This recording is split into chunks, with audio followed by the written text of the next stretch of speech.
Four accidents have happened in the south of Russia recently. Four major accidents, we can safely call them failures, happened in the recent days just in one province in the south of Russia. 1 gigawatt of electrical capacity has been taken out of the energy system.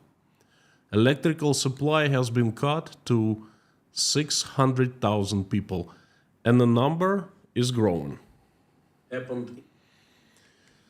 Working in Russia's power generation industry, power generation, transmission, and distribution for 20 years, since 2004, I don't remember anything close to that. Welcome to yet another crisis in Russia, and this is power crisis this time. Howdy everyone, my name is Konstantin. Welcome to Inside Russia, where usual Russia is explained by the unusual Russian. No propaganda, BS or lies here, only truth, common sense, and logic. And some emotions too, because I'm a human being after all. Oh boy, it's going to be an incredibly complicated topic, and yes, I will try to make it as easy to understand as possible. Today I want to tell you how I see another crisis developing in Russia. A fundamental one. The very basic utility, something that we all constantly using and taking for granted. Electricity. We assume it's always on, always supplied to our outlets. When it gets shut down, yes, it happens sometimes, at least in Russia, in Uzbekistan. So when it gets shut down, we notice it right away, and we literally start suffering. Our lives get put on hold because everything we use is powered by electricity. I think I don't have to explain you how it feels when electricity gets shut down. I personally feel plugged out of life. I feel lost. I feel like I can't do anything, because everything is somehow connected with using gadgets, tools and things like that, computers. So it doesn't feel good. But do you know where you get electricity from? Children always answer that question. Oh, easy, from the electric outlet. You just have to plug it in, whatever you have, and boom, it's powered. And a lot of adults actually answer in the same way. But how does electricity get to your outlet? Where is it created? Who creates it and how? Let me give you a little bit of theory. And again, I'll try to make it as easy to understand and as simple as possible. An electrical grid or electrical network or power network, it can be called in different ways. So an electrical grid is an interconnected network for electricity delivery from producers to consumers. Electrical grid consists of power stations, or I call them power plants, electrical substations, high voltage substations, to step the voltage up or down, electric power transmission lines to carry power over long distances, and finally, electric power distribution to customers. In that last step, voltage is stepped down usually again to the required service voltage. Power stations are typically built close to energy sources and far, far away from densely populated areas. Well, not always the case, but that's what they try to do. Electric grids vary in size and can cover whole countries or even continents. And I'm going to be talking about what is going on in Russia. It's going to get more interesting. Please bear with me, I promise. Now, electricity is generated inside power stations or power plants.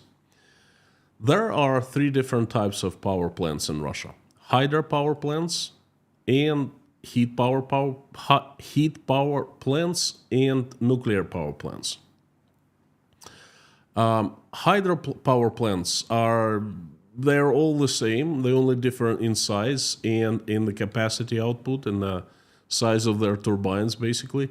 Nuclear power plants, they use uranium dioxide as fuel, and heat power plants, coal-fired power plants or gas-fired power plants, natural gas or flue gas. That's what exists in Russia. And then, of course, there's alternative energy called renewable energy or green energy. There's a popular opinion that the greenest electricity, the safest for the planet, the safest for the environment, is the renewable energy. It is not true. The safest and cheapest electricity is generated in nuclear power plants. And then, of course, solar and wind generated electricity is a very good addition to existing energy systems, power grids. They can be good auxiliary, but they cannot replace nuclear and gas-fired power plants, at least not in foreseeable future.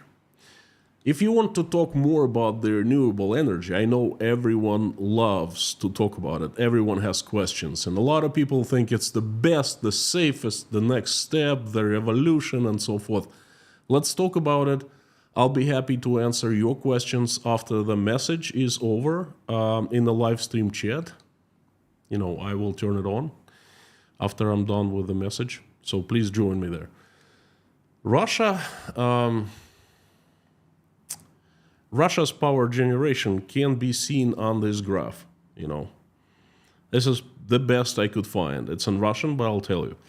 The largest portion belongs to coal, 47%, then natural gas, 23%, then nuclear, 13%, then hydro, 6%, oil. Oil is also burned, 6%, and about 5% everything else, the renewables.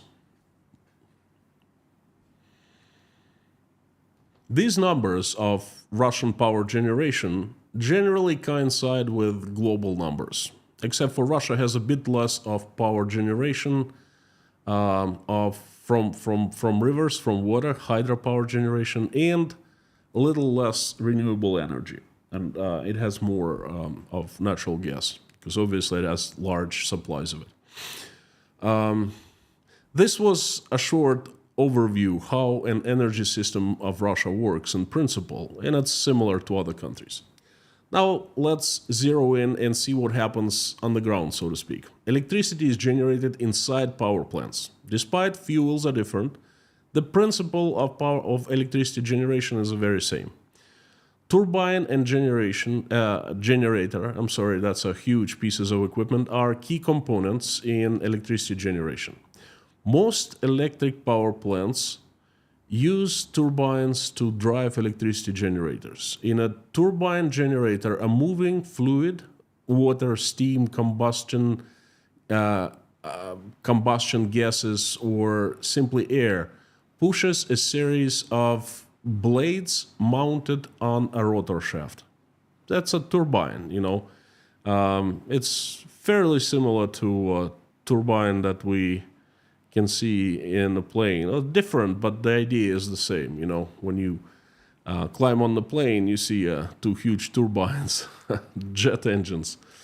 So anyway, the force of fluid on the blades and the fluid can even be considered air. It's something that is pushing turbines. So the force of the fluid on the blades spins the rotor shaft of a generator, and generator in turn converts the mechanical kinetic energy of the rotor to electrical energy.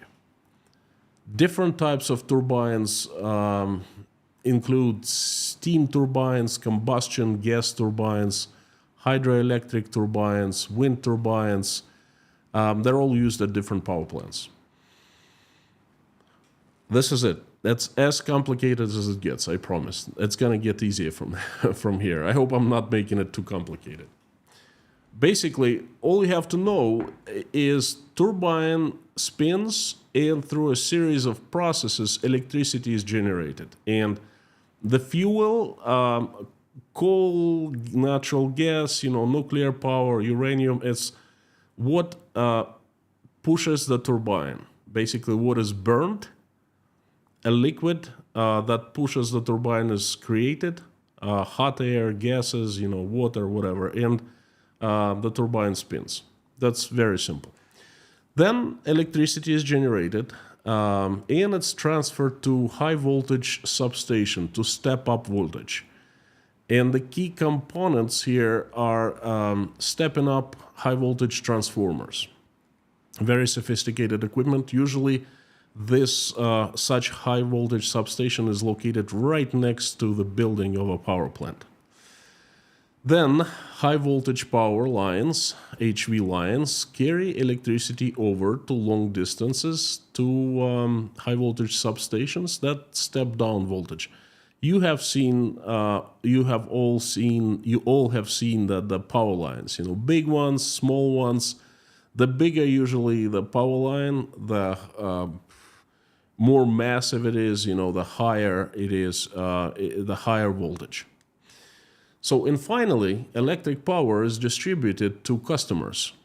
In that last step, voltage is stepped down again, once more to the required service voltage. For example, in the USA, it's 110 volt. In Europe, in Russia, it's 220 volt. So I just gave you this information because I want you to understand a few things. And this is where it gets simpler and interesting. Number one, the industry that provides us electricity is incredibly large. Every single household, every single building, every one of us has access to electricity anywhere we go, or almost anywhere we go. Number two, equipment and technologies used in modern power generation, transmission, and distribution are incredibly sophisticated and cutting edge. Number three, the industry requires thousands of qualified professionals, engineers, and servicemen. Number four, there must be a system of rules, norms, laws, standards, and regulations. All must be regulated and over-regulated. Otherwise, things would blow up. Hey, it's high voltage electricity after all. 500 kV, that's enough to blow up a building. Now, I'm going to tell you a little history of how Russian energy system, Russian power grid, and infrastructure was developed. I'll try to make it short. But before I jump there, I would like to thank you once again, those of you who bought me coffees at buymecoffee.com. Thank you, friends. Your support shows that you value my work highly, and just know that it inspires me and gives me energy to move forward. Thank you, thank you, thank you. Now, the modern power infrastructure of Russia was built, for the most part, after World War II. The USSR was beefing up its military-industrial complex, and it was rebuilding itself after devastating World War II. So it was building hundreds of factories and tenement blocks, it was building back up. So it needed lots of electrical capacity.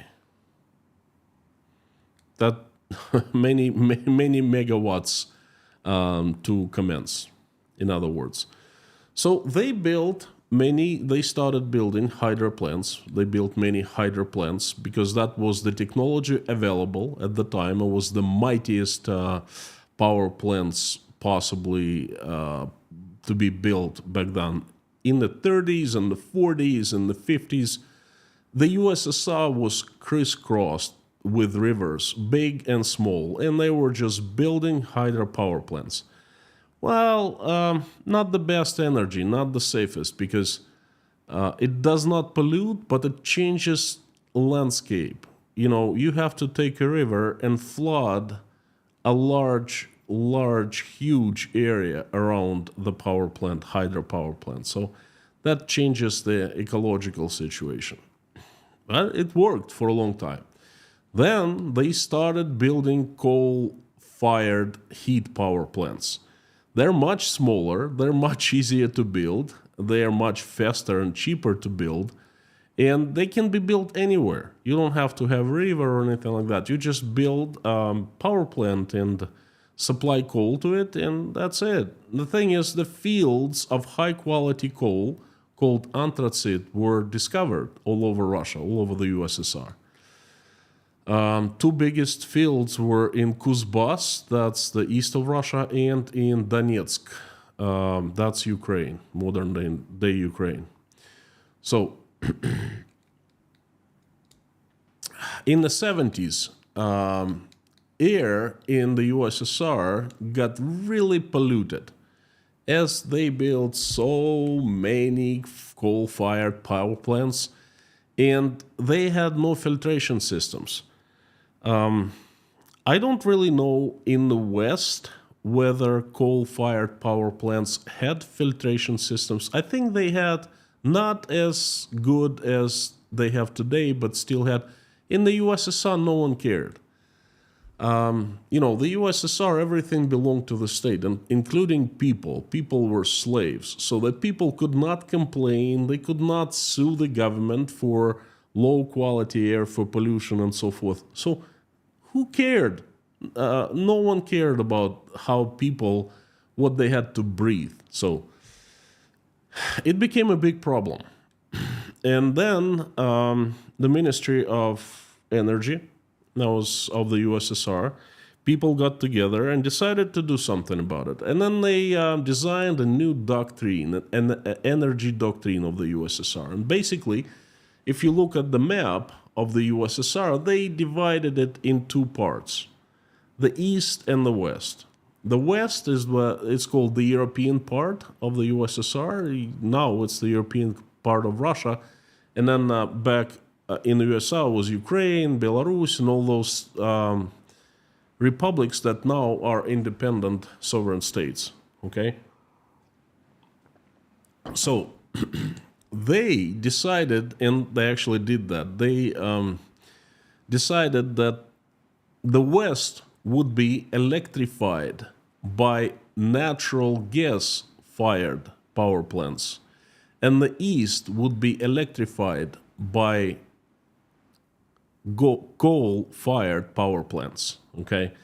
Because Kuzbas supplied high quality coal, and there were very few people living there. So, majority of people lived in the western part of the USSR, and there was a lot of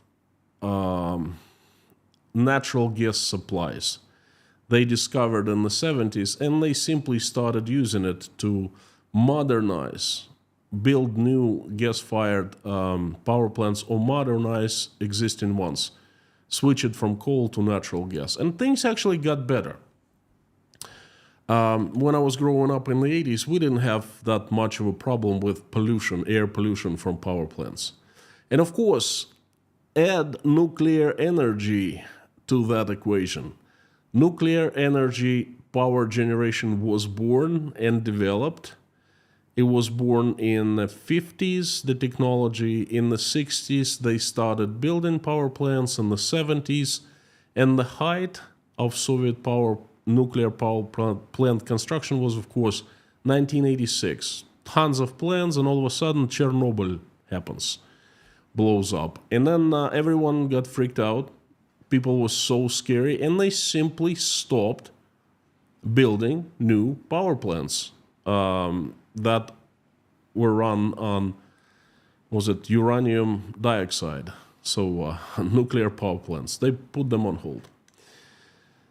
And that's where we stood in 1991. And then it gets even more interesting. The USSR collapsed.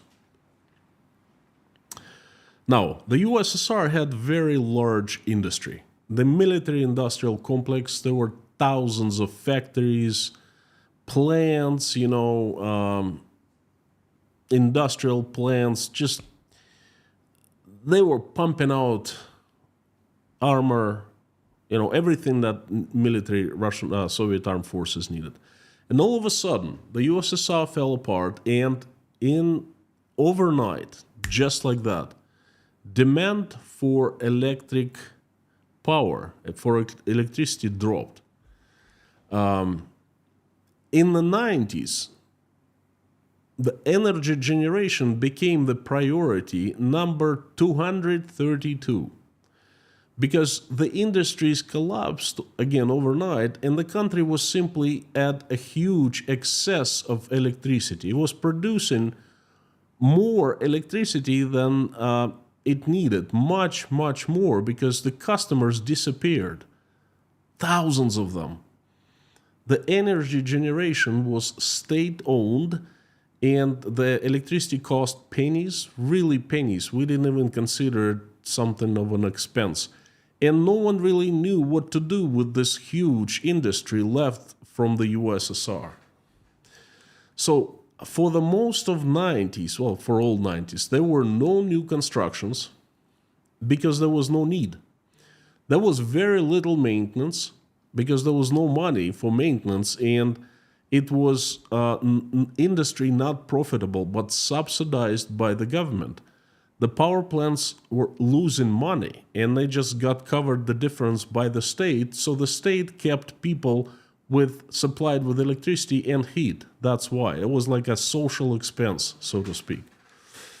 And things were okay in terms of operating and servicing power plants, because the equipment manufacturers, they stayed, they were in business, okay, and they produced spare parts, and they were refitting turbines as needed and so forth, So the equipment also was very low grade, not low grade, low tech, okay, so it didn't require much of maintenance.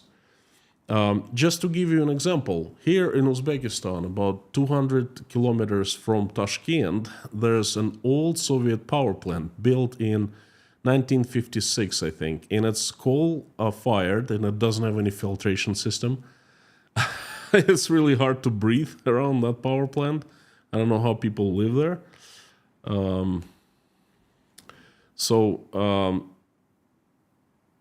The turbines from, manufactured in the 50s, they're still running. Okay, they're very inefficient, but they're still running. Okay, there's no electronics, nothing like that, but the turbines are still running. It's incredible. Okay, so nothing was going on in the 90s. Then a miracle happened, a really miracle. Russia ended its transition period and started growing. And it started growing in different ways.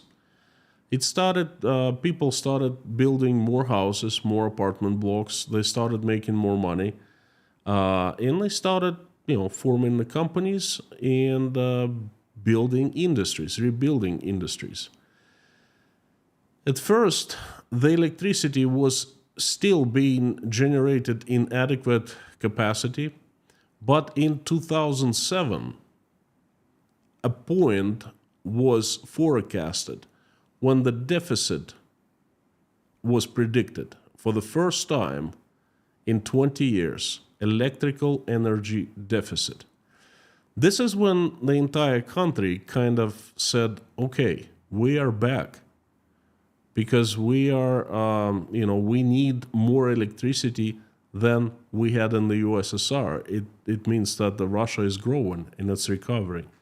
And it was true. And at the same time, the government was swimming in oil exports money. And it simply allocated a huge amount, a huge budget to modernize country's power grid. It started with power grid because power grid was the weak point. And this is where I came in to Russia and to this industry. The year was 2004, and everything was happening in front of my eyes. And actually, I took part. I was helping to rebuild everything with my own hands. Do you know what happens when you have a lot of money and very little time? You start buying. No time to research or to build, no time to, for anything. You just go ahead and buy something that has already been researched and built by others. And this is exactly what started happening. So the weak point was switchgear, substations. That's not the power plants. They kept on working, but the quality of the switchgear, the substations that were part of distribution system was falling because the equipment was aging, basically. And the big players came to Russian market, and they were French company called Areva, German company called Siemens, German company called ABB, and American General Electric. Also later on, we had South Koreans came in, Hyundai. They started selling their transformers, switchgear, and so forth. So the foreigners came in and said, look, we have everything already researched. We have great stuff. We have high quality, high-tech equipment, very efficient. We can rebuild your power infrastructure. We can help you rebuild, okay? And the Russians basically said, let's do it. First, we were building substations. Again, switchgear, high voltage substations.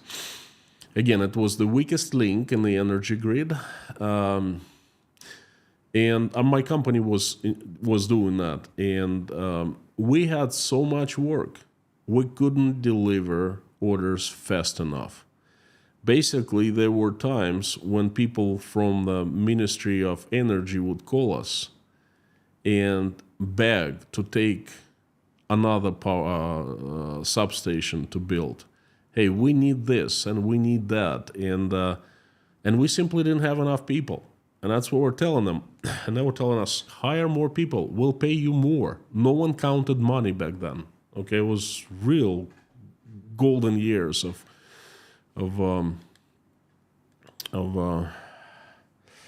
energy infrastructure construction. Russia was a booming market for manufacturers of electrical and generation equipment, and everyone grew like crazy. Our company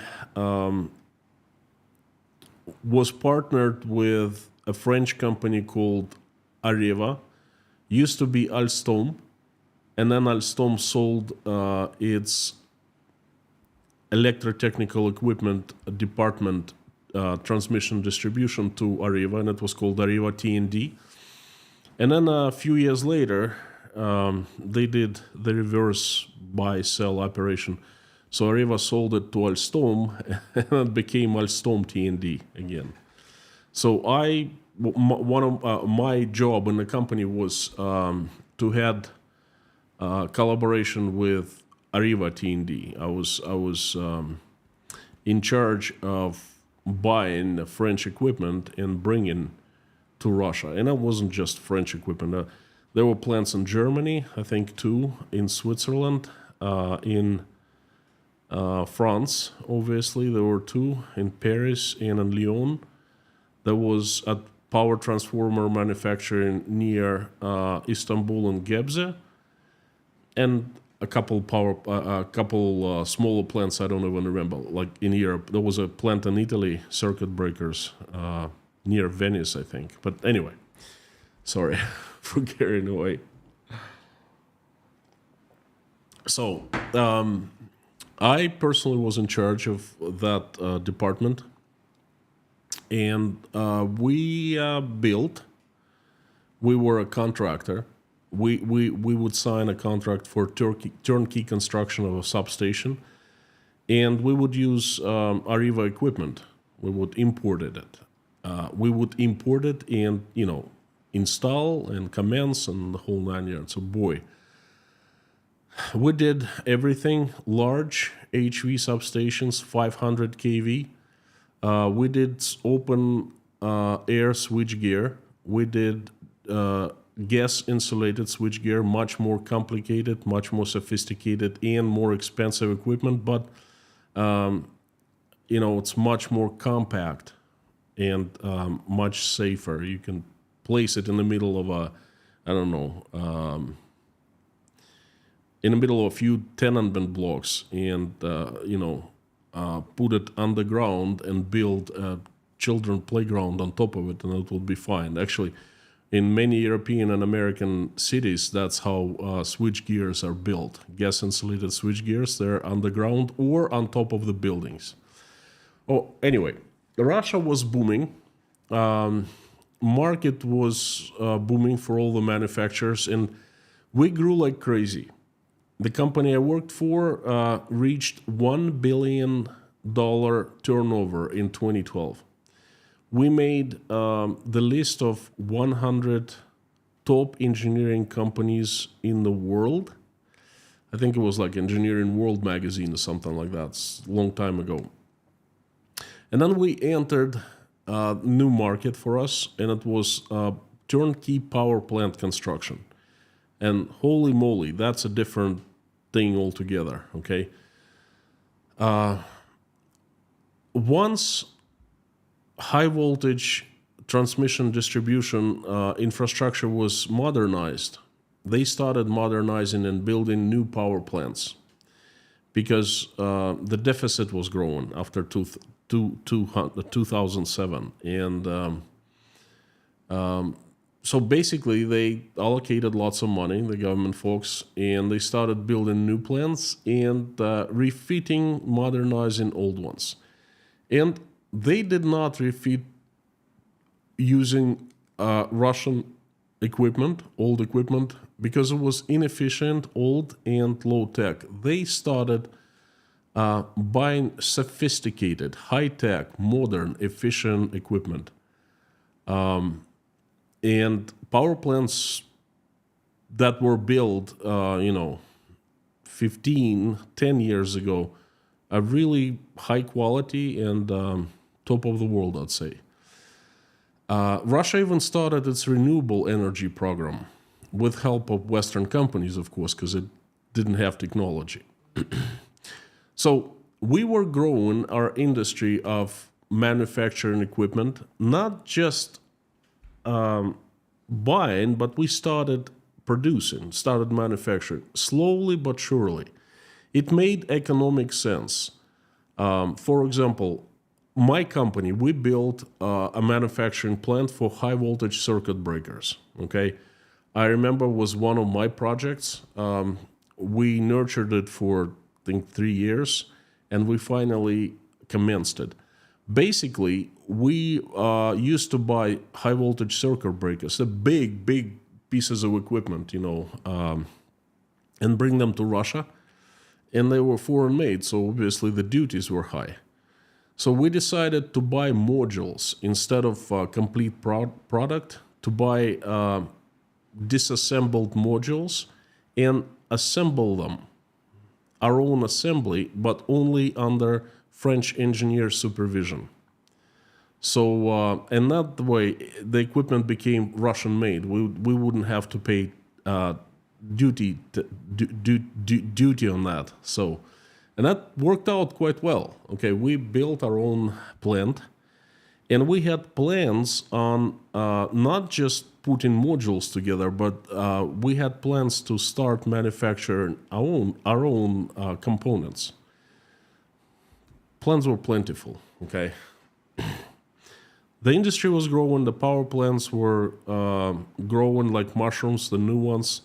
The old ones getting new Siemens GE turbines. The new transformers were brought into Russia by hundreds, I think. And guess what happened next? February of 2022. Russia invaded Ukraine, and everything changed overnight. Every single day, I remember that date. Every single day. It was unbelievable. I'm sorry. So, everything changed. the Western companies left, all of them, and they left very quickly. All ABB, Siemens, Schneider Electric, Hyundai, Alstom, Areva, everyone left. And as soon as the February and March of 2022, as soon as that started, the madness started happening, I saw the problems on the horizon right away because I know the industry. I helped build it with my own hands. I know the penetration of foreign equipment, foreign technology, foreign specialists, foreign services into Russian energy infrastructure. And I know that if everyone leaves, then this is a catastrophe. So I know how much investments and planning and efforts and tears and sweat and blood the Western companies invested into Russian market to develop Russian market, okay? I bled and I sweated with them. I was building power plants. I know exactly what they were going through. And then it just like that, they had to abandon everything, to forfeit all the investments they had made over a couple decades and leave Russia, okay? You see, it's not enough to build a power plant. You have to operate it. A Siemens turbine installed and commenced needs constant monitoring and servicing, and only manufacturer can do that properly. Basically, I foresaw 4 problems immediately. Number 1, and I'm talking about February, March of 2022. So the problem number 1, all Western equipment at that time became a ticking bomb. No proper service, no proper spare parts, because no one is delivering spare parts to Russia. And Russian power plants, Russian companies can only try to buy Chinese knockoffs, and that will lead to breakdowns. And, and the breakdowns and accidents in the power plant business, in the power plants, that's not peanuts. At best, you just have turbines stopping, but you know what? Sometimes they blow up. And when they blow up, they take lots of lives with them. So all Western equipment has become a ticking bomb. Number 2, lack of qualified people to operate and service. Some are at the front lines, some are already dead, and some have fled Russia. If you come and join us in Tashkent at Tashkent Breakfast Club, pretty much on any day you can find at least 2 engineers that used to work in the Russian energy infrastructure. And this is just us. This is just our cafe, our group, our support group. Look at countries all over the world. You will see Russian engineers, workers, handymen who simply fled, okay? Many of them. It's not like we had an incredible abundance of professional people in the energy industry before. But now, even if 10% have left, or disappeared or killed, or that's a catastrophe for the industry, because even if 10%, but I think it's much, much more. So number 2, lack of qualified people. And don't forget that all Western companies, such as Siemens, ABB, Schneider, they actually did a very cautious thing to Russian employees. They did not abandon anyone, and it was just an incredible thing that everyone witnessed. They didn't say, "Oh, I'm sorry, I'm leaving, we're leaving because of the international sanctions. We simply cannot continue working in Russia. You're fired. It has your severance package, a few months, and that's it. Do whatever you want. You're free to find a new job. No. These big power companies, Western power companies, they offered all their employees to relocate to other countries and work in other countries' offices. I can't imagine Russian company doing that. Okay, I know that most of Siemens employees, I know them. I used to work with them. Some worked in our company and then left and then went to work for Siemens. So most of them took that offer, and now they are in Germany, in Austria, in other European countries. They're not in Russia. Everyone out of the big boys has left. They do not provide anything, no sales, no service, nothing. Okay, so the problem number 3: no new construction. There's simply nothing to construct with. There are a few manufacturers left in Russia who manufacture turbines. Old Soviet companies. The biggest one is Silovaya Machine, the power machines. It's located in St. Petersburg. Uralsky Turbinный Завod, the company called Ural Turbine Plant. That's gas turbines, and then they also manufacture steam turbines, that old technology. First of all, the quality of their turbines is low. Efficiency that they guarantee is way less than GE, Hyundai, Siemens. And generally, they can't satisfy the demand in Russia. They have to produce turbines to refit and build new power plants. Okay, so no new construction.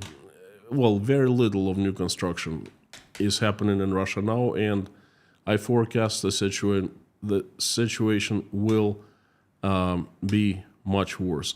And the problem number 4, and that's huge, there's no money. In order to construct a power plant, it's a very long-term project. You have to go to a bank, or usually a few banks, and get a financing, let's say $250 million. That's how a decent-sized power plant costs to build. And then you will be paying banks back for 10 years. That's the return on investment usually. 7 to 10 years, sometimes 15 years, depending on what kind of fuel is used, what kind of customers there are and so forth. That's a long-term project. So you need lots of money up front to build it. There's no money. There's no investments. Foreign investors have left. Russian investors have left. No one is crazy to invest in Russia anymore. Thank you, but no thank you. That's the general attitude. So these 4 problems, and they're very, very big. And basically, this is the death of Russian infrastructure industry. Now, remember what was happening in the winter of 2023, 6 months ago? We all remember that. Russia was freezing because in 27 cities, big cities in Russia, a state of emergency was declared because things started breaking. Not just power plants, not just substations, but everything else. Water mains, sewage, heat pipes, you name it. And there were a few breakdowns, big ones, of power plants. One was in Shaganar. Again, that's a project I personally know. That's a different story. It's a long story. If you want, I can tell you about the project. Please remind me in the stream, private live stream, this coming Saturday. Every Saturday we get together, just sponsors and patrons of Inside Russia, and talk of more personal details. So if you want to remind me of Shaganar power plant, that's quite a story. I'm gonna tell you that, but not right now. So Shaganar was a major breakdown, and Podolsk. And a few 100,000 people were left not just without electricity, but without heat in a height of winter. And Russian winter is no joke, you know. And that was just the beginning. Somehow they lived through winter. But things are not getting better. Equipment is getting old. And not just getting old in a regular way, but if you start cutting on maintenance, equipment gets worn much faster than usual. Okay, if you start, if you have fewer power plants, it means there's more pressure on the remaining ones. If a power plant breaks down, it's not like a domino effect and everyone is left without electricity. No, this Russian electrical infrastructure is unified, okay?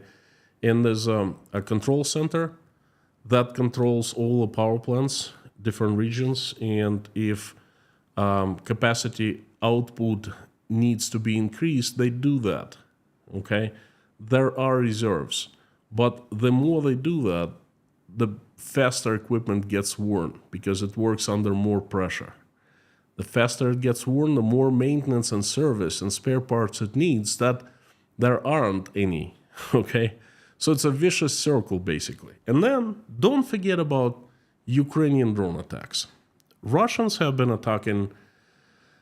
It's the craziest thing. It's a tragedy. I don't have this explanation. They've been attacking Ukrainian power plants. They've destroyed completely, for example, a power plant, a large one near Kiev. It's called Tripolskaya. It was called Tripolskaya GRES, I think. I know that plant personally. I worked with it. It was a potential customer about 10 years ago. We had a design center in one of the Ukrainian cities that I created with my own hands. Helped create with my colleagues. We're all, that was a teamwork, but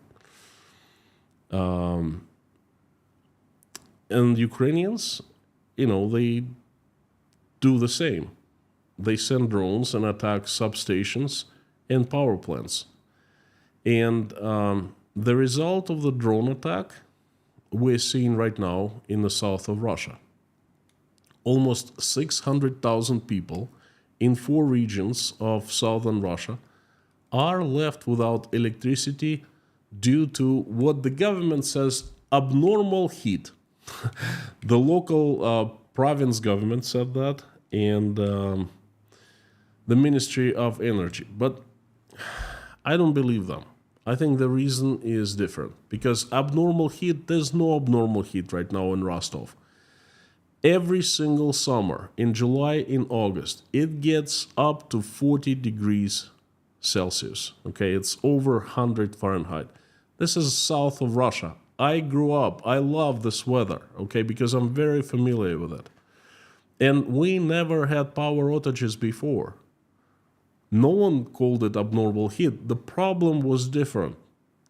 It was easy to set something on fire because everything was so dry. So if someone would throw a bottle on a field, the bottle would be like a magnifying glass and, focusing the sun rays and setting surrounding like crops on fire, and then the big fires would grow. But we never had power outages. And all of a sudden, 2024, due to abnormal heat, almost 600,000 people in 4 regions, including Rostov, Krasnodar, and 2 other regions, are out of electricity due to abnormal heat. Well, lack of a big stress on power equipment, on power plants and substations. Once. Abnormal heat does add, but it's not crucial. But you can say it's a factor, number 2. And the biggest factor, of course, drone attacks. 2 substations were attacked in the past days in the south of Russia. And that led to the accidents. I think things blew up. Transformers, near power plants, they were just overloaded, things like that. No details, I can guess, okay, but they're just not saying anything, not confirming anything. So, Волгодонская ТЭЦ, Ростовская ТЭЦ-2, Новочеркасская ГРЭС, and Volgodonskaya nuclear power plant. 4 large power plants have been taken out either completely or the big ones. For example, Novocherkasskaya GRES is huge. It's like a small city, okay? But they did manage to take one block out, and that's few hundred megawatts, okay?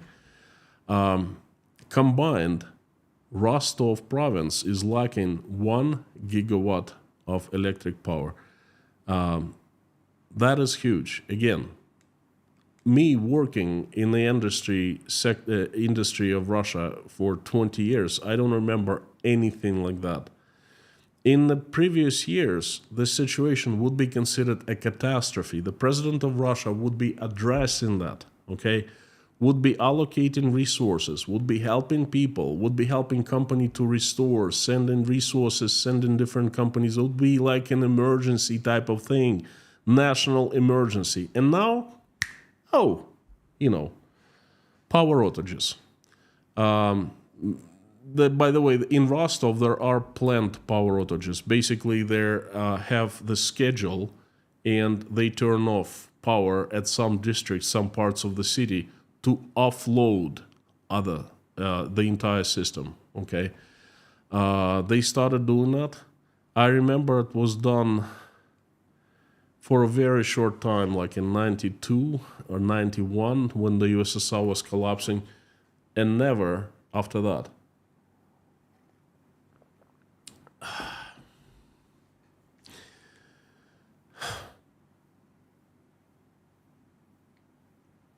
They're also saying equipment overload in condition of high demand. Wholesale electricity prices in the south are growing fast. They're twice as high as in European part of the country, and a significant decrease in the capacity of power plants due to unplanned and emergency repair is seen. A significant decrease in the capacity of power plant due to unplanned and emergency repairs. No shit, geniuses. You certainly did not plan drone attacks, or should have. Okay? Now, I would like to end this by saying that what is happening to Ukraine is much, much worse than what is happening to Russia and will happen in the future. It cannot be compared. I understand that, and I want to emphasize that.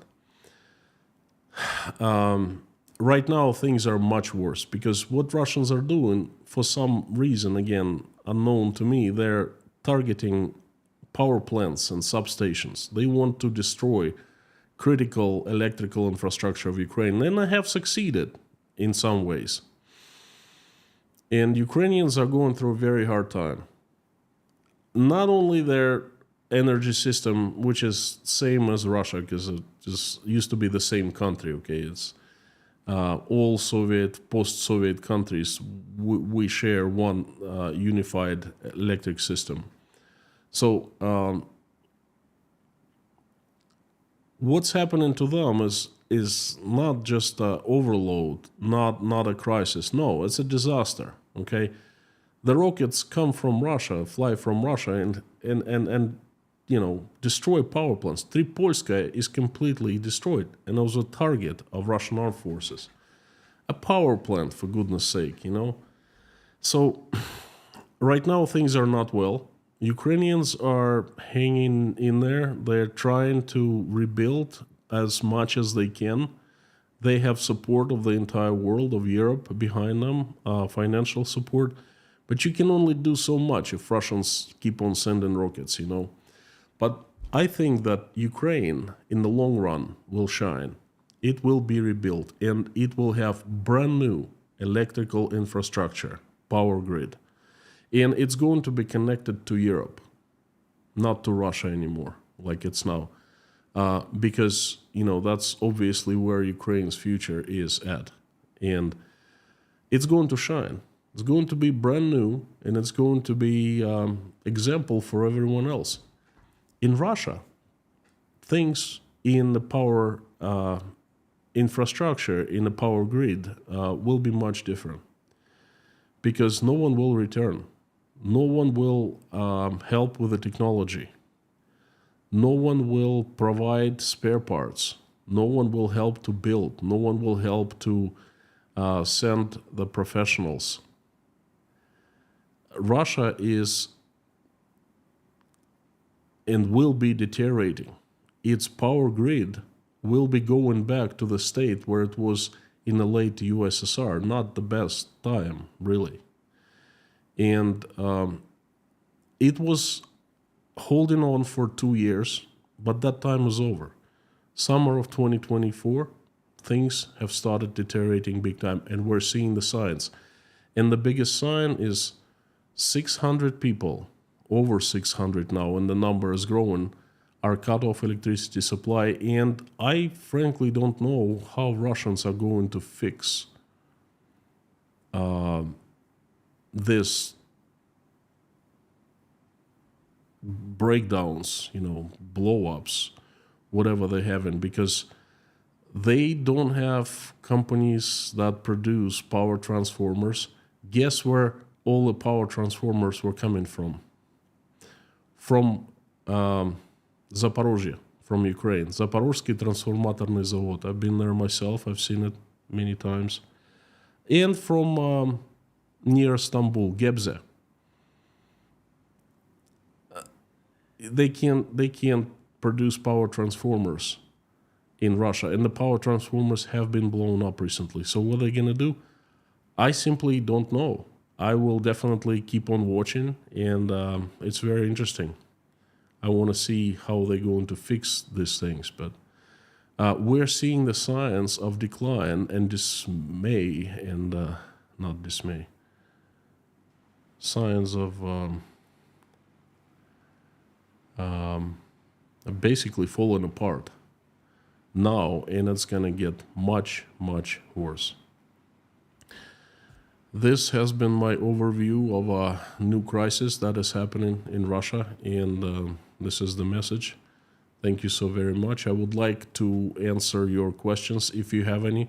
And yes, I know that you're holding many questions about the green energy, the green revolution, green transformation. Shoot, I'm ready to answer, no problem. Let me just turn the live stream chat on. Again, friends, thank you for coming. I tried to make this very complicated topic as easy as possible, as easy to understand as possible. I hope I succeeded. I don't know. Let me know in the comments, please.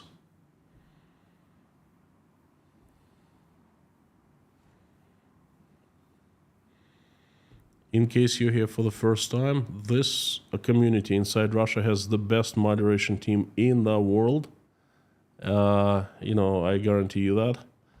Lorna, Mami K, Bob S, Harry Potnin, Amir Fazat, and Dirk from Germany.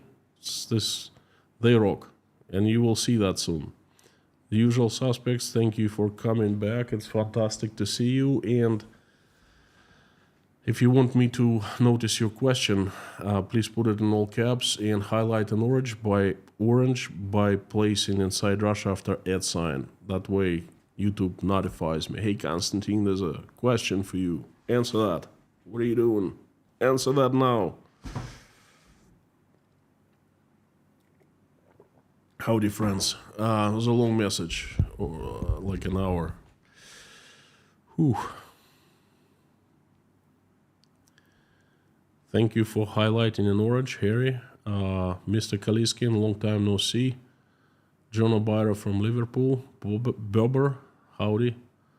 Bob S, hello. Koshkin Dom. Sam the Legend. Great Southern Land. Erwin Mulder. Faith from Spain, Bakerstock.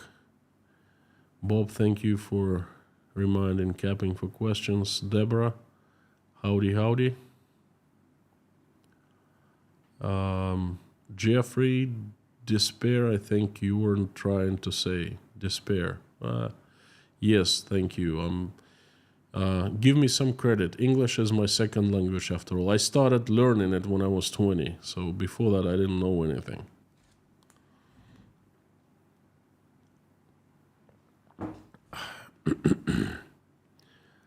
Hello, Marinos. Howdy. Bowie, Maryland. Mickey Mouse maintenance. Not even Mickey Mouse. Oh, you could say that. That's, you know what? Leitmotif, that's somewhere in between Mickey Mouse maintenance and no maintenance at all. I think that's where they're at right now.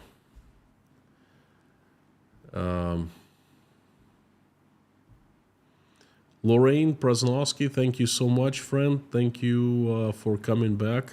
Fantastic to see you every time, you know. You are the pillar of the pillars inside Russia, one of the longest standing members. Thank you. Santi Prieto, thank you. Buy yourself a coffee next time at the barber shop. Do you like it?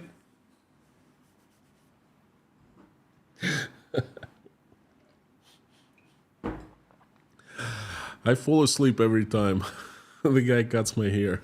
I literally fall asleep. I don't know how he does that, but I'm always so sleepy that soon he starts cutting my hair, I, go out. Thank you so very much. Thank you.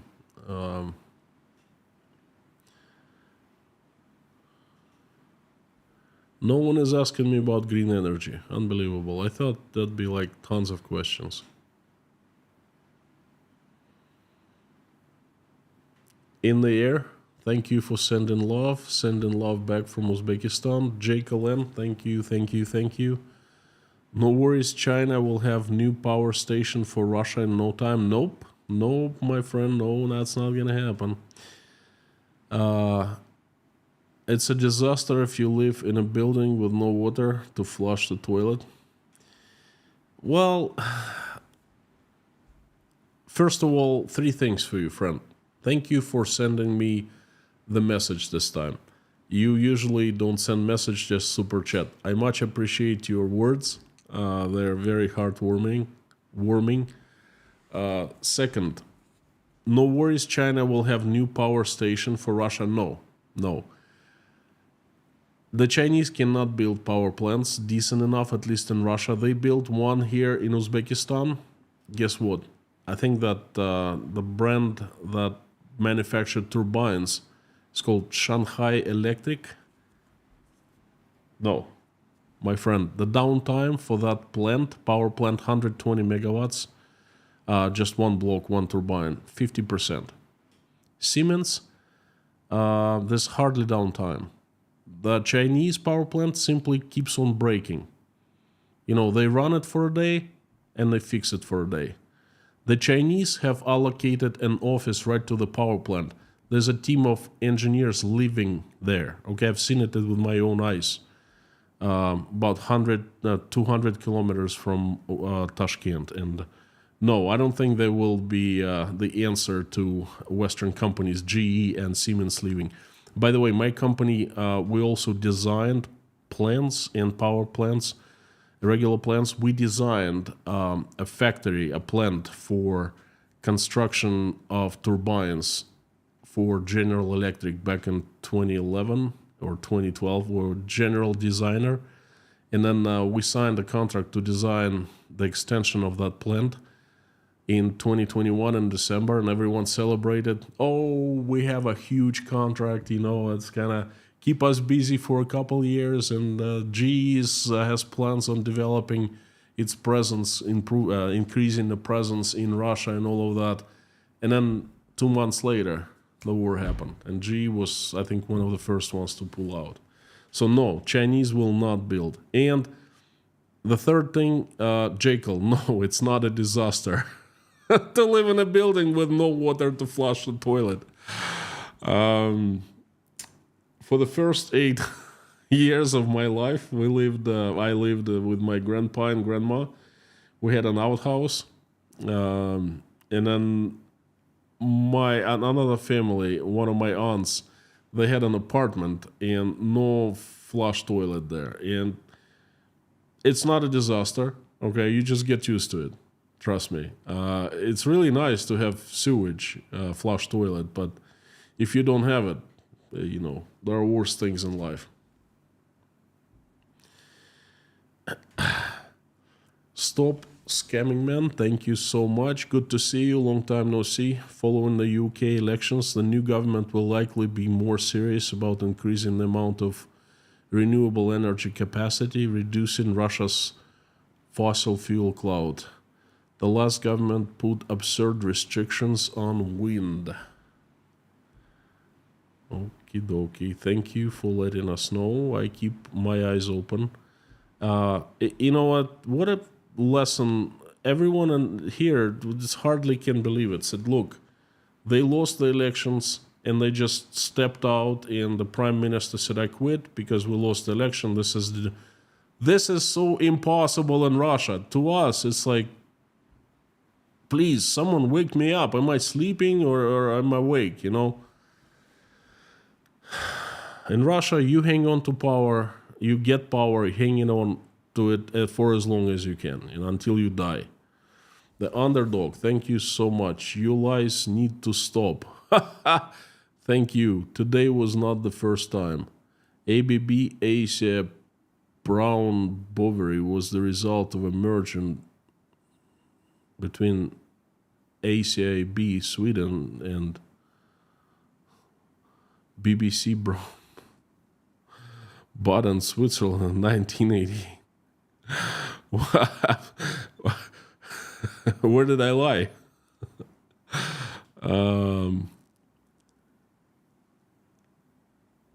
I don't know what to tell you. Okay, I'm pretty sure it's true. ABB was not the company I worked with, but it was present when I started working for my company. It was our fiercest competitor.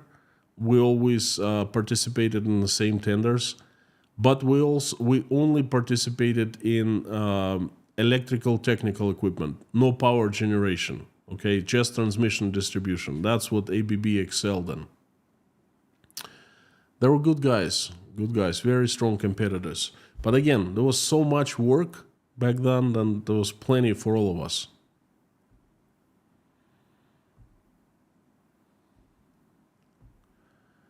Mac, the main voltage in Europe is 230. Oh, I thought 220. I'm sorry. ABB is not German company. Okay. All right, so understood. Look, I always dealt with ABB's German office. I thought their headquarters are in Germany. So, okay. I know for sure that Areva was in Paris. I went there to meet with the president once.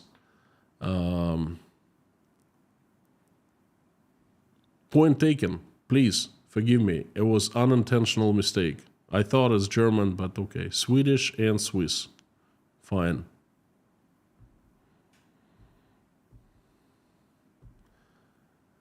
Sam, why is Mr. worried about oil?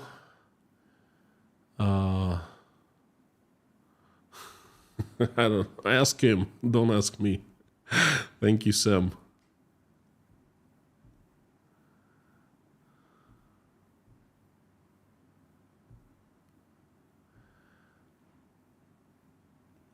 Stop scamming, man. Also in the UK election, the most pro-Kremlin politician, George Galloway, lost. He's so awful. He supports what is being done to Ukraine. Holy moly.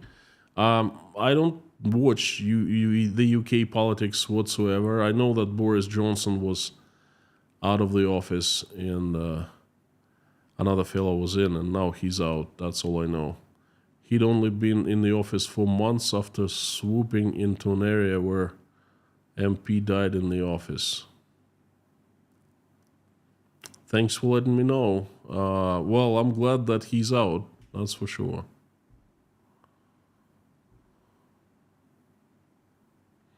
Keith, howdy.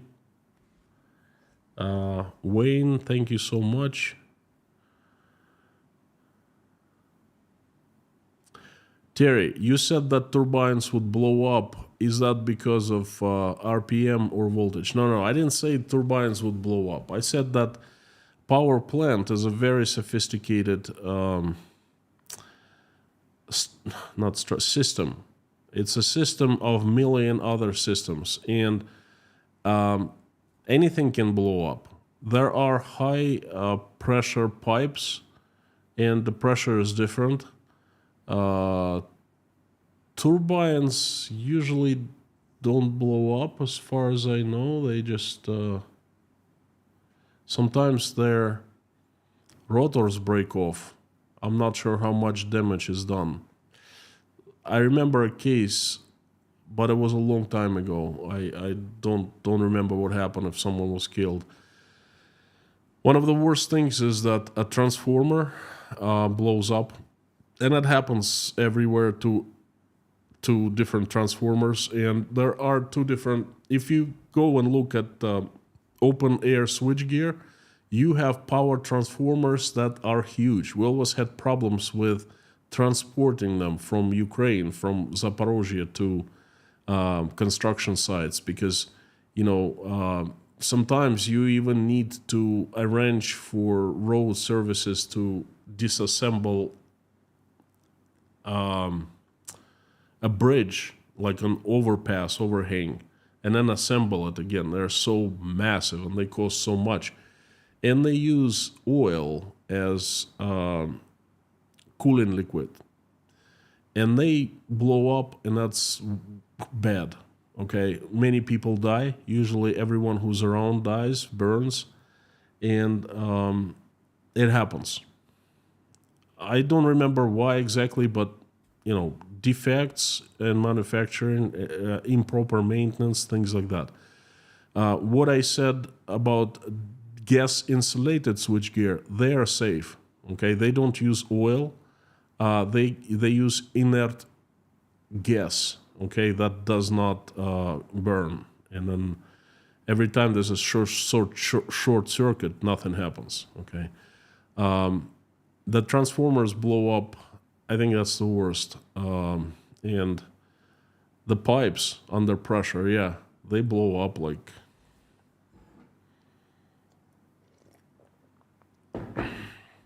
Then there's reservoirs with fuel, things like that. They can blow up too. So I didn't say that a turbine can blow up. And then that is just so the reasons, the causes of bad breakdowns can be different.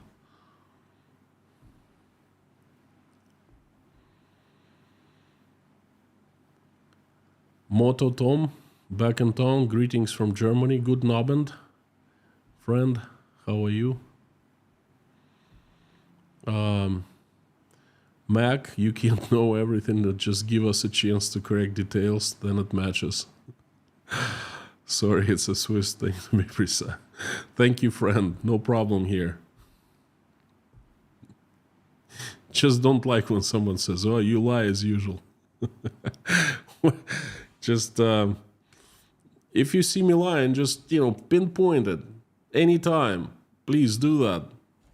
Bring it up.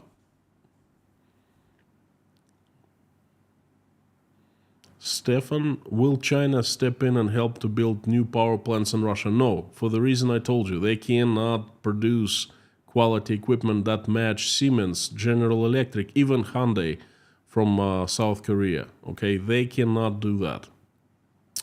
The Japanese, they're not coming in. The only country that had decent turbines was Japan, but they never broke into Russian market. They tried many times. They're very odd technology. It's a long story. So no, China will not. They most likely will try to step in, but we'll see what happens. So far, 2 years, and so far, nothing. So far, 600,000 people are sitting in the south of Russia without electricity. And where are the Chinese to be found? They're not stepping in.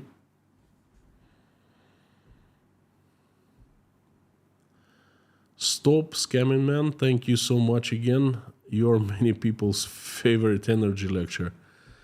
Well, I'm not a professor, I'm not a teacher, and it's tough for me to put everything together so it can be easily understood because it's such a complicated topic, So, thank you so much for your words, encouragement. New Orleans, howdy, friend, Reggie.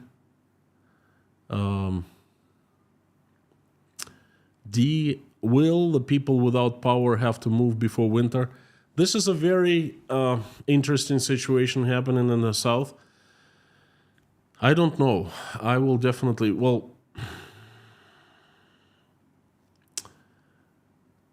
I think that this winter they will not let people freeze. They will use you see, Russian energy system is like Russian economy. It has a lot of reserves, a lot of buoyancy, right? It's like it keeps you afloat.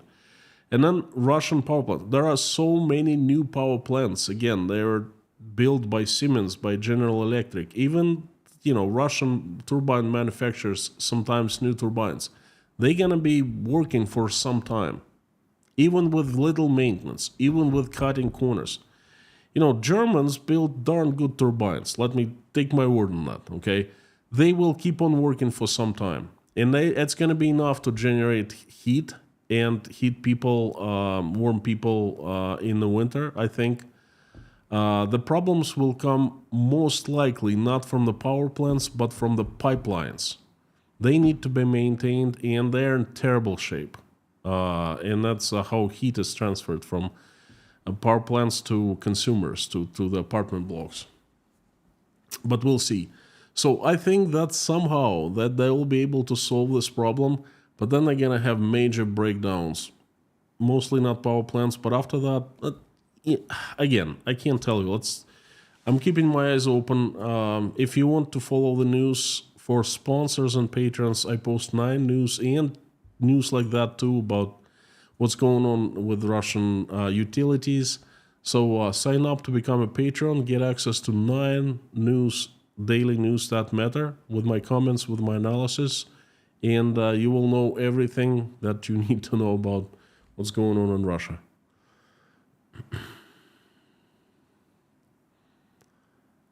Frank, I'm about to die of heat stroke running the old propane generator to run the refrigerator and the freezer. Oh, you are. I hope that that's the worst that you're having, and everything else is fine. The hurricane.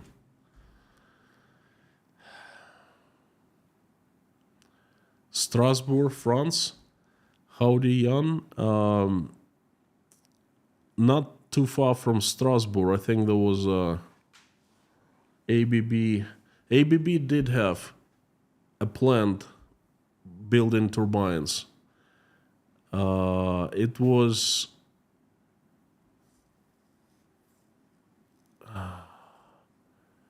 Villeurbanne, I think. A little town on the border of Switzerland and France. I think it was, no, it was not in France, it was in Switzerland. But anyway, it was a long time ago. Sorry, 2006.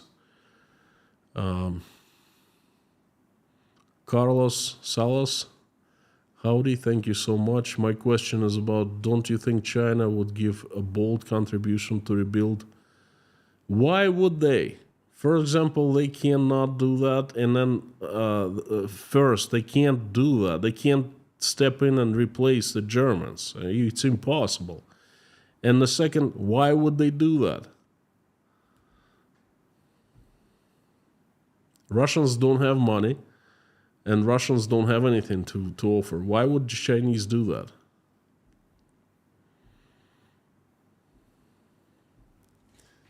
Piotr, thank you so much for coming. Every time I see someone from Poland, warms my heart, friend. Thank you. Добрый вечер.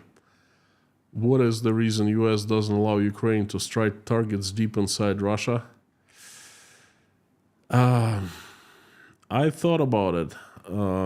There are two possible reasons. First reason, what you are saying, they're really scared of escalation. The second reason is they have their own plans, and that we don't know what the plans are. It'd be nice to know who has the plans. Joe Biden, it doesn't seem like he can have any plans. Whoever's helping him to run the country might have plans. And again, I don't know what kind of plans are they. It's shameful enough they were approving for 6 months the help. So I don't know. I wish I could answer, but I just don't know. Thanks for your support and thanks for coming. Santi Prieto. Again, thank you very much.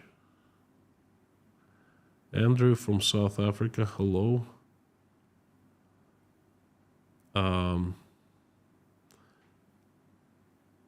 Daichi Cube, thank you so much. You are most likely right. I think you're right.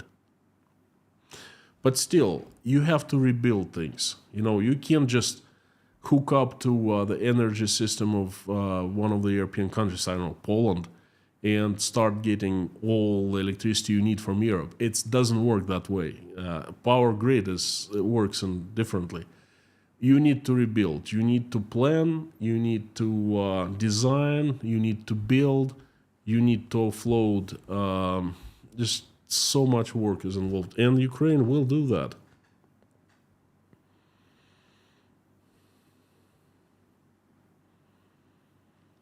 Pulaski, Virginia. Terry, howdy. As usual, good to see you.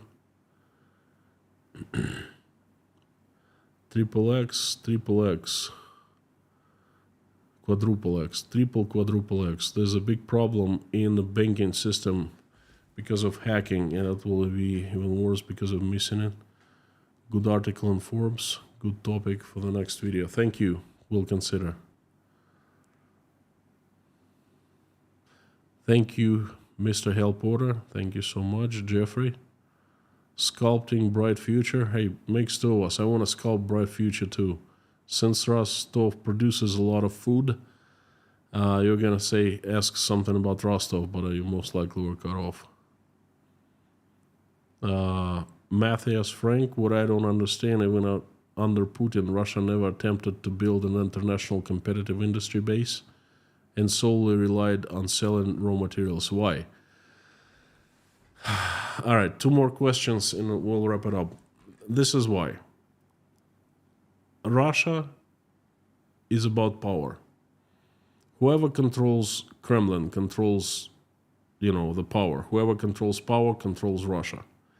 Russians not really free. Russians live under the Tsar. The Tsar collects all the money, it's his money in the entire country, and redistributes it among his friends and among everyone else the way he feels necessary, whatever he wants. If he allows people to build a competitive industry base, then it means that there should be free market, there should be competition, there should be democracy. People who will build and who will own, they will start having questions. They will start traveling and seeing how it is in other countries. They will start being independent. And does the Tsar need that? No. Just keep on harvesting raw materials and sell it. You have enough money to cover everything. To buy transformers, turbines, to buy general contracting services from the West, whatever. You can build anything if you have money. Oil money. It's just, I believe Putin would be doing fine if he didn't invade Ukraine. He'd be just ruling for the rest of his life, Elsha, I have one question which even you cannot answer. Okay. When they will no longer be able to commit crimes against humanity? When will they no longer be able to commit crimes against humanity? I can answer you that question. They will no longer be able to commit crimes against humanity when they will be no more. As long as they are, they will be attempting.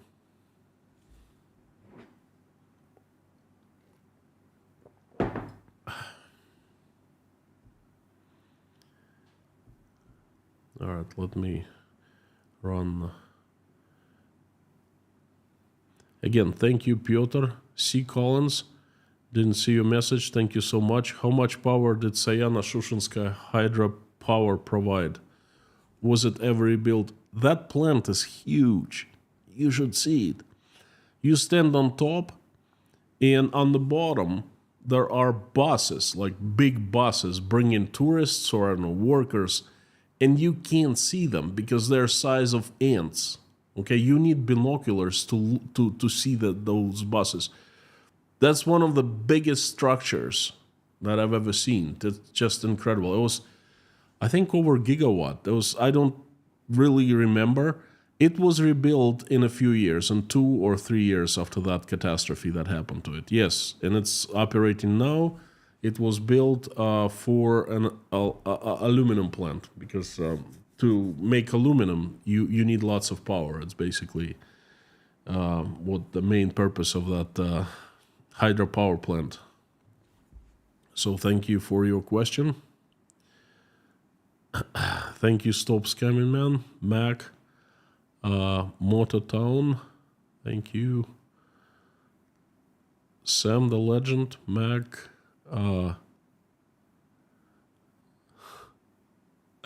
You guys need to stop. Did you really mean it, or you were joking? I don't get it. Anyway, thanks for the clarification.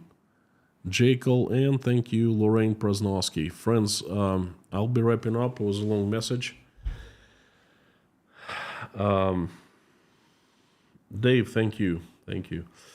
I want to invite everyone to pray with me. And let me just do something real quick here.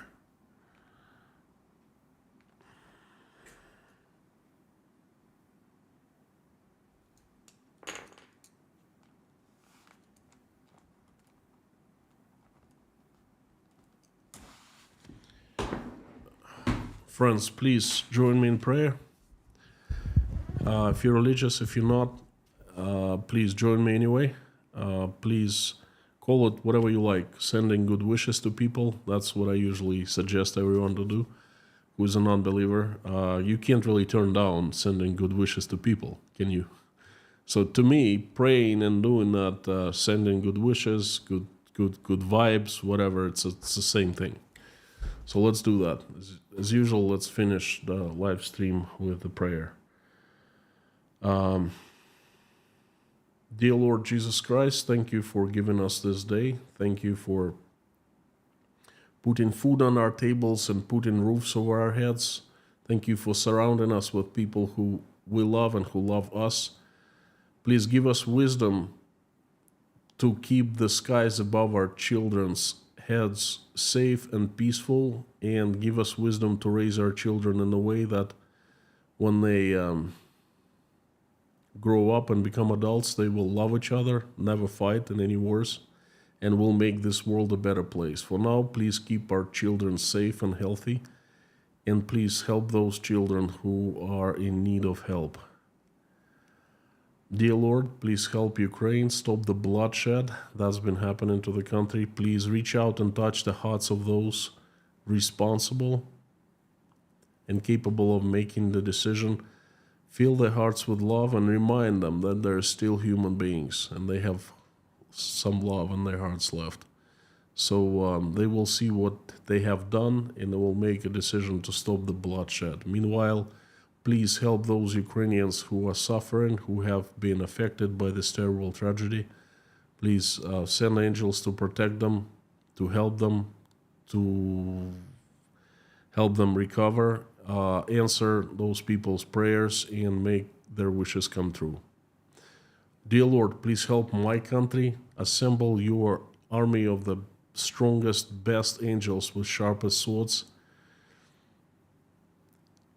led by Saint Michael in shining armor, and send them to earth to get rid of the demons that we know by their names and by their faces who have hijacked my country. Please have angels come down and help good Russians run Russia, make it peaceful, loving, and respecting. Please send help to those who are traveling, who are in trouble, who are hurting, who are in danger, who are seeking for help, for asylum. Please help all the single mothers who are struggling, trying to make their ends meet, raising their children. Please send help their way. Please help those Ukrainians who have suffered from recent attacks, families and children. I don't know what to ask and how to ask. I'm asking for your help, dear Lord. Please help in the way that they need to be helped, in the way that you know how to help them. God bless those who are helping Ukrainians. Please help all who are sick, hungry, homeless, jobless, addicted, depressed, betrayed, hurting, cold, not feeling well about themselves, feeling absolutely alone in this world. Please reach out and touch their hearts. Show them that you are with them. You have not left them. You watch every step they take and you love them. Show them that you are still right next to them and they're loved. Please help them, everyone in need. Thank you so much for allowing us to come together and pray here. Thank you for everyone who's praying along, and please answer everyone's prayers and make everyone's wish come true. Dear Lord, I would like to ask you for some people who need your help. Reached out and asked. They are Ann Larson, her daughter Hannah, Jeffrey S. and his family members, Alex from Albuquerque, Mark Rutten, Tom W., J.R. McKim, Frank in Texas, Gabing with Gary, Lisa Cumrian, Harry Potnan, Terry Carter, John McLean, Linda Trombley, Paula W., Dennis, Jason Carney, Susie Mailer, Tim Mayers, Dory, Rhonda McGillis, John, Taylor, Wayne, Dave, Don, Darla, George Ruberty, Pamela J., Meta Spencer, David Porter, Leif, Randolph, Grace, Dean Spooner, Yelena, Natasha, Michael, Jake, Oля, Dasha, Sky, Svetlana, Sergey, Liz, Ron Klotzer, Liz Dumbrell, Koshkin Dom, Sandra, and dear Lord, I'd like to ask you to help people in Texas and in the southern United States who are dealing with a hurricane right now. Please keep everyone safe. Send your angels to watch over people, and I'm asking so everyone will be safe. Also, please, other people in other parts of the world who are in similar conditions, fighting with Mother Nature right now and are in danger from winds, rain, floodings, and waves, and please help everyone. Thank you so much, dear Lord Jesus Christ. Amen. Thank you, friends. Thank you. I would like to remind you, in case you have forgotten, that you are absolutely awesome and you rock. Please come back tomorrow for Wednesday World News Update as seen from Russia. I'll try to make it interesting as usual. Thank you, and before I sign off, I would like to ask you to say along with me as loud as you can the following. Carthago delenda est.